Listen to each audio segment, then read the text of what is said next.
Olá, seja bem-vindo ao nosso primeiro episódio Videocast Luxo Real.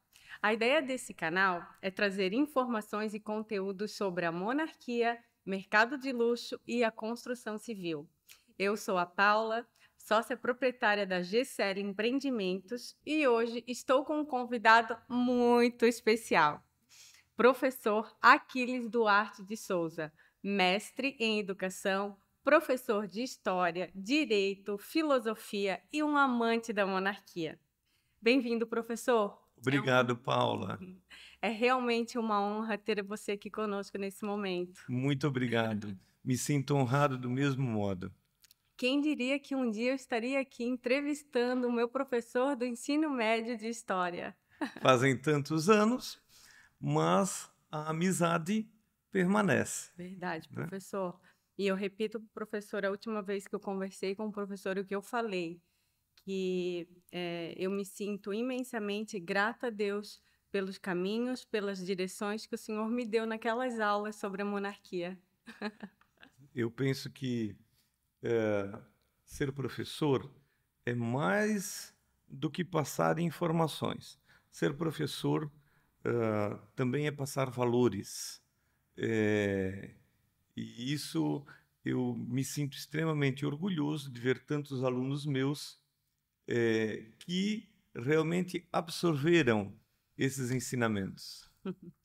Então, professor, para o nosso primeiro episódio, a gente vai falar sobre um rei imperador que está muito em evidência hoje na nossa empresa, porque ele é o dono do nosso empreendimento que a gente vai entregar agora em junho de 2023. Então, hoje nós vamos falar sobre o imperador Francisco I. Professor, quem foi Francisco I? Francisco I é o sagrado imperador do Sacro Império Romano Germânico. E isso é muita coisa. Mas também Francisco I é conhecido por ser o marido da formidável imperatriz da Áustria, rainha da Hungria, Maria Teresa. E também por ser o pai de Maria Antonieta. Ele nasceu filho dos duques da Lorena. A Lorena era um ducado, um país mesmo, soberano, que havia entre a Alemanha e a França.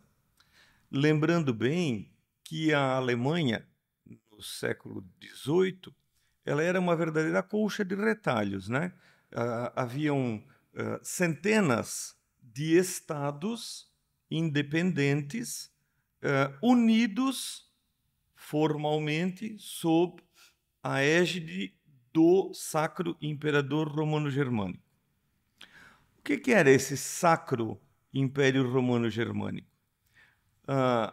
O mundo, apesar de tantos anos passados, ainda sofre uma forte influência do Império Romano.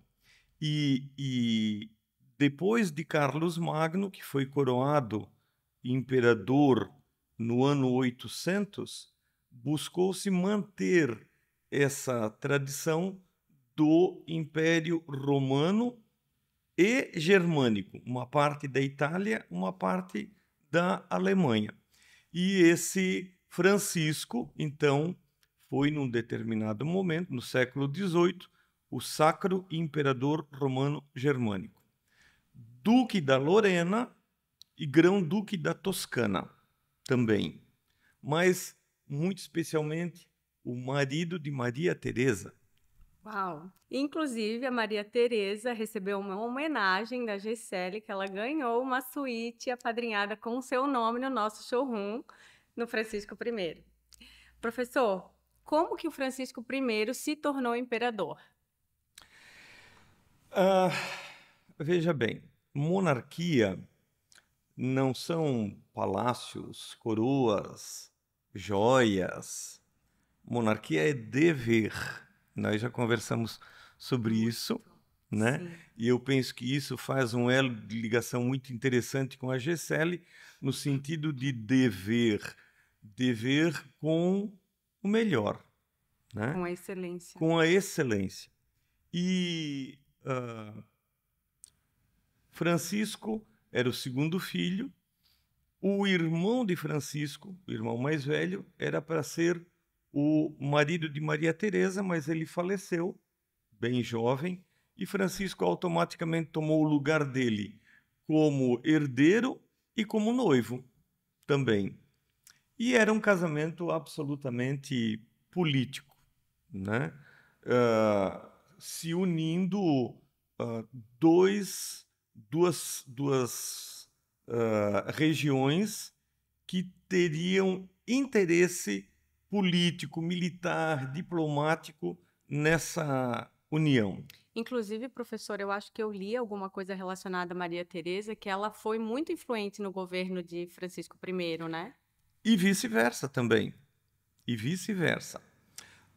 Para que os países europeus, porque tudo era uma balança na Europa do século XVIII, é ainda, a gente vê no noticiário diariamente. Então, nessa balança tem que haver um equilíbrio. Um não pode ser muito forte e o também não pode ser muito fraco. Então, nesse equilíbrio, nessa balança, o casamento de Francisco com Maria Teresa encontrou uma série de restrições e objeções, principalmente da França. Então, para que Francisco tivesse a autorização das potências europeias de se casar com Maria Teresa, ele teve que abrir mão do Ducado da Lorena, que é uma região muito importante para nós aqui em Santa Catarina, porque entre Brusque e Guabiruba existe uma região chamada Alsácia-Lorena, que remete à Alsácia e à Lorena lá da Europa. Nossa, professor, eu não sabia disso. Sim. E da mesma forma, um dia talvez a gente venha falar sobre o Schleswig-Holstein, que são duas regiões também, entre a Dinamarca e a Alemanha, que também temos o bairro em Brusque e na Guabiruba, Uau. sabe? E que também remete esse Schleswig-Holstein diretamente à família real da Dinamarca hoje em dia. Nossa, que fato super curioso. Então, são situações bem interessantes. Para o Francisco casar com a Maria Teresa, ele teve que abrir mão do Ducado da Lorena, que foi dado para o sogro de Luís XV, que tinha sido rei da Polônia. E, em troca, o Francisco ganhou o Grão-Ducado da Toscana, que é onde hoje em dia fica a região de Florença. Por quê? Porque da mesma forma que a Alemanha era uma colcha de retalhos de vários estados, sabe? Da mesma forma a Itália. Tanto a Alemanha quanto a Itália só vieram a formar uma unidade política no final do século XIX, quando Garibaldi e a Anita trabalharam pela unificação da Itália, né? E o Bismarck trabalhou na unificação da Alemanha. Não sei se vai lembrar disso nas aulas. Acho que eu faltei nessa aula, professor. Mas o Francisco então ganhou o Grão-Ducado da Toscana e casou-se com a Maria Teresa, que na época a Áustria era um domínio extremamente importante no centro da Europa. Era a Áustria, a Hungria, a Boêmia, não é a cerveja, mas que tem conexão, porque naquela época a Boêmia atualmente é a República Tcheca e a Eslováquia. Sabe? São duas repúblicas. E naquela época era a Boêmia. O reino da Boêmia fazia parte do Sacro Império Romano Germânico, certo? A Baviera era um ducado independente, o Brandemburgo, que hoje em dia é o centro da Alemanha, era um ducado independente, o Hanover era um ducado independente. Desse Hanover saíram os atuais reis da Inglaterra. Tem uma ligação. Então, para manter esse equilíbrio, né, o Francisco abriu mão da Lorena, tornou-se grão-duque da Toscana e casou-se com Maria Teresa, um casamento político, mas permeado de afetividade. Os dois, ao longo da vida, desenvolveram afetividade, até também pelo grande número de filhos que eles tiveram. Quantos filhos, professor? 16. 6 filhos. 16 filhos. Então, realmente foi uma união feliz. Que bom. Professor, ontem à noite nós conversávamos sobre a diferença, ou a distinção, posso falar assim, entre rei e imperador. Até nós não combinamos em falar sobre esse assunto, mas eu acho que é um fato importante de a gente trazer, porque ontem surgiu essa dúvida no nosso coração. E o professor, com muita maestria, conseguiu nos esclarecer isso. Então, pode ser que o público que esteja nos assistindo também esteja com essa dúvida. Então, fala para a gente um pouquinho, rapidamente, as diferenças entre um rei e um imperador. O império normalmente remete a um estado maior, bem maior, e um reino a um estado menor, né? Então, por exemplo, o Império Romano não era só a Itália, mas era atualmente o que é hoje a Itália, a França, a Espanha, o norte da África, todo o centro da Europa, tudo isso fazia parte do Império Romano, ou seja, era uma mega extensão. Trazendo para a nossa realidade, o Império Brasileiro. O Império Brasileiro era toda a extensão do Brasil, então é uma mega extensão, com várias culturas diferenciadas, unidas sob a égide do imperador. Um reino, ele já é uma cultura mais uniforme. Então, o império, ele é sempre lato e o reino é mais estrito, sabe? Não sei se eu consegui dirimir ficou a muito dúvida, claro, professor. né? Por exemplo, Napoleão. Napoleão, havia o Reino da França. Quando Napoleão assumiu o poder, ele assumiu o poder como imperador do Império Francês, porque tinha ali o que é hoje em dia uma parte da Espanha, uma parte de Portugal, uma parte da Itália, uma parte grande da Alemanha, além da própria França, a Bélgica, os Países Baixos, tudo isso fazia parte do Império Francês sob domínio de Napoleão. Falando um pouquinho sobre a história da Rainha Elizabeth, né? Sim. Quando eu estive em Londres, eu vi que ela também é a soberana de vários estados.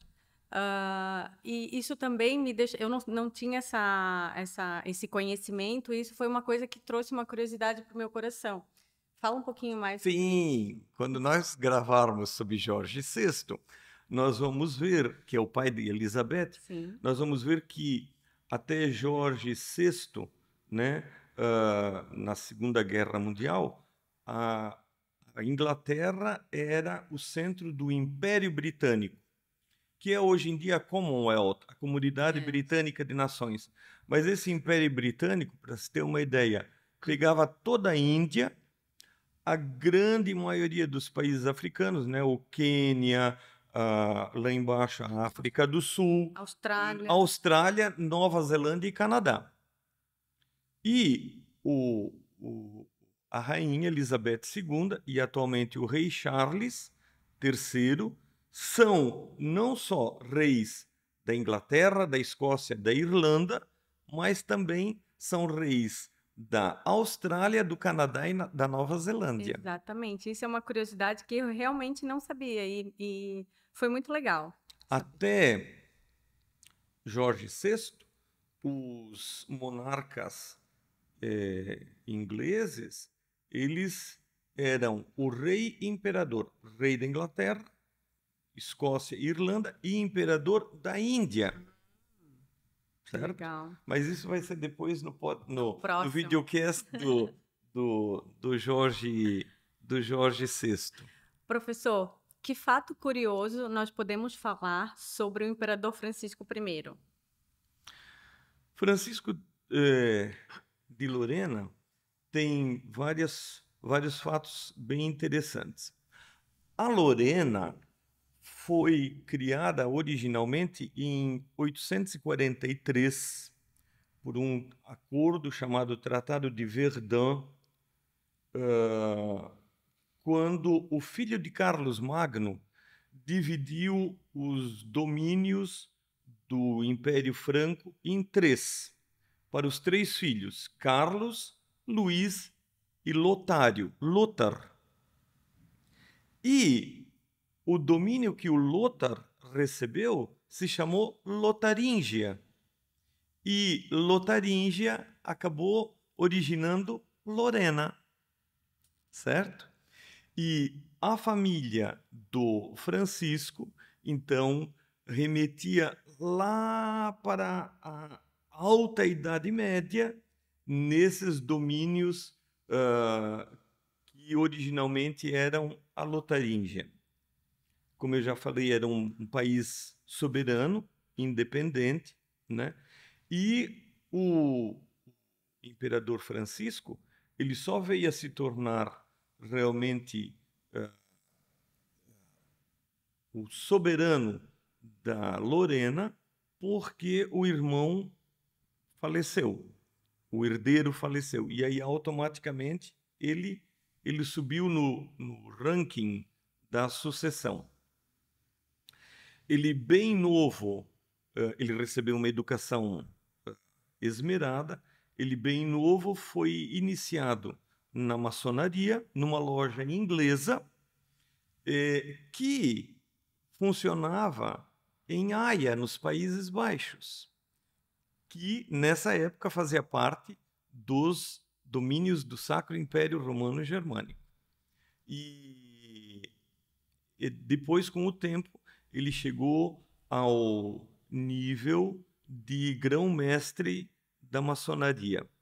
E ele foi eleito imperador, porque os imperadores do Sacro Império Romano Germânico, Paula, eles eram eleitos. Normalmente passava de pai para filho, mas um decreto de 1360 chamado a Bula Dourada. A bula são os decretos papais. E existe essa conotação religiosa dentro do Sacro Império, tanto que o imperador e o império são sacros, porque o imperador, quando ele era coroado, até a reforma luterana, ele tinha que ser coroado em Roma. E as cerimônias eram as cerimônias mais ou menos como nós vamos ver na coroação do Charles III em maio. O imperador era sagrado e consagrado com óleo santo e recebia, inclusive, o grau eclesiástico de diácono. Então, ele não era só um chefe político, ele era também um chefe religioso. Um representante. Um representante de Deus na Terra, sabe? Então, ele tinha também esse papel religioso.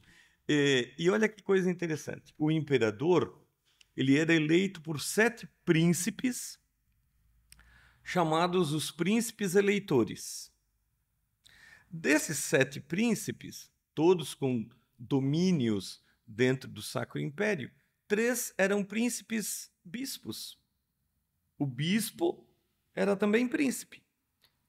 Nossa, o próprio bispo, porque é o arcebispo que faz a unção na fronte do rei durante o momento da coroação. E os príncipes, haviam vários príncipes bispos dentro do Sacro Império. Vários, vários. Mas os 3 príncipes eleitores eram o príncipe bispo, príncipe arcebispo de Mainz, o príncipe arcebispo de Colônia e o príncipe arcebispo de Trier, ou Treves, na França, né? Trier. Então, esses 3 príncipes bispos, mais 4 príncipes eleitores leigos, que era o príncipe de Brandemburgo, o de Hanover, o do Palatinado e o rei da Boêmia. Não a cerveja, a Boêmia, lá o país. Então, esses 7 príncipes eleitores se reuniam e votavam na eleição do Sacro Imperador. Normalmente era sempre de pai para filho, mas nós tivemos algumas vezes em que, por motivos políticos, saiu dos Habsburgo, foi para os Wittelsbach e para outras casas reais importantes, mas normalmente permaneceu dentro da família dos Habsburgo e durou até 1806, porque Napoleão Bonaparte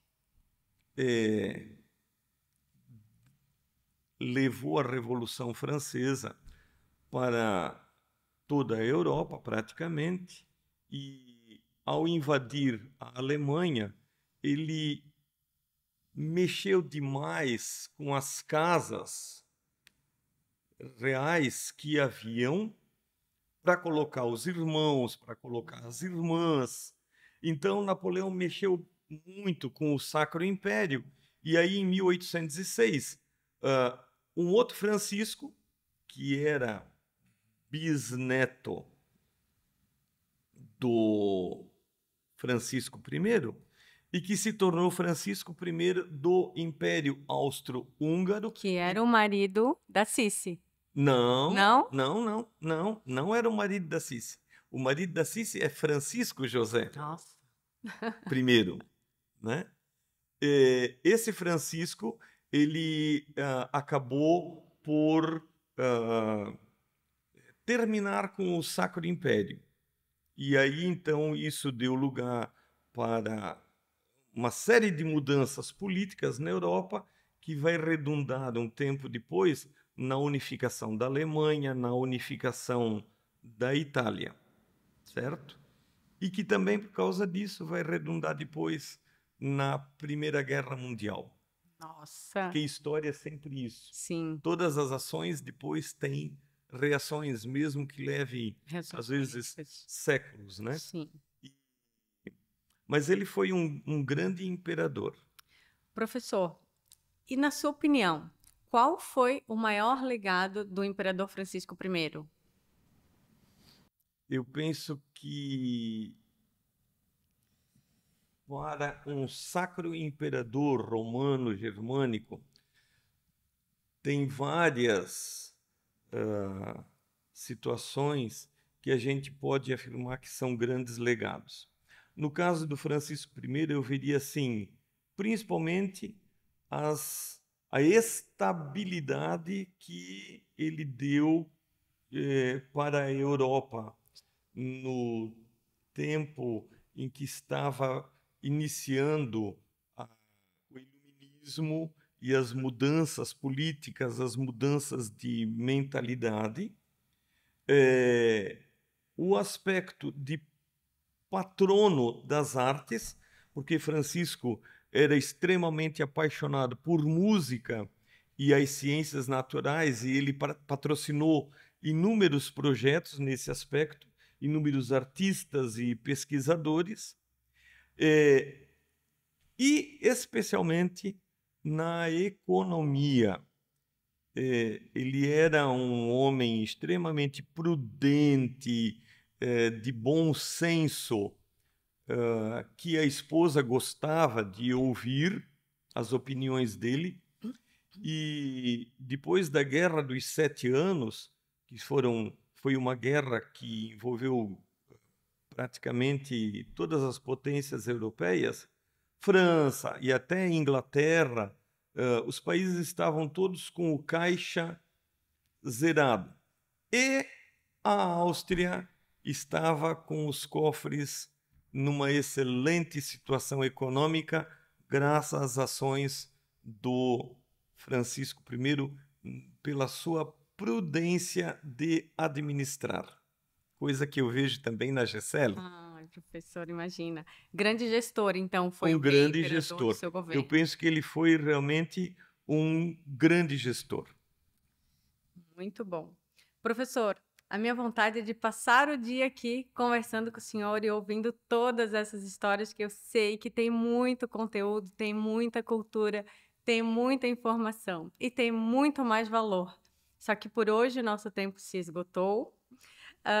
E para vocês que gostaram do nosso conteúdo, fiquem atentos, nós teremos outros videocasts, né, professor? Teremos sim. Nós vamos falar num próximo videocast de um rei muito popular. E para dar uma dica para vocês, tem um filme sobre ele, mas eu não posso falar muito, né, professor? Claro, não pode adiantar as informações. Exatamente. Mas em breve nós estaremos aqui novamente. Professor, muito obrigada. Muito obrigada de Eu quem coração. agradeço. Sou eu quem agradeço.